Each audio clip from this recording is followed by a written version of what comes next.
Sur cette vue, qui nous plonge vers la deuxième moitié du XVIIIe, vous découvrez la splendeur de l'abbaye de Cîteaux. Avec son dernier abbé, François Trouvé, docteur en théologie de la faculté de Paris, l'abbaye était resplendissante avec ses jardins et ses bâtiments. Le définitoire que nous survolons n'était plus en fonction depuis 1749. Il restera néanmoins l'un des édifices les plus imposants de l'abbaye. François Trouvé, conseiller au Parlement de Bourgogne, avait comme ambition de transformer le monastère en abbaye de prestige. Il engagera des travaux colossaux, comme par exemple le bâtiment Le Noir. L'abbé souhaitant transformer Cîteaux en une sorte de Versailles céleste.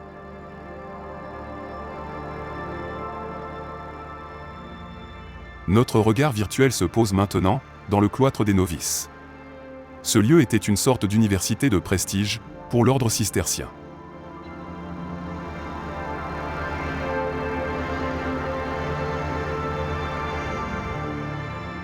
Nous cheminons maintenant vers le cloître central, au pied de la bibliothèque.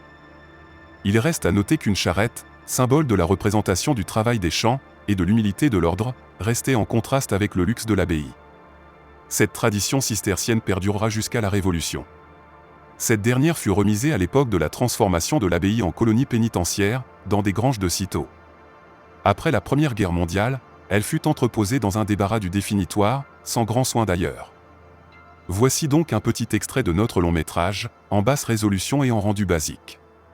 Vous retrouverez d'autres extraits dans les semaines à venir. À bientôt sur MLQ, pour d'autres voyages dans le temps.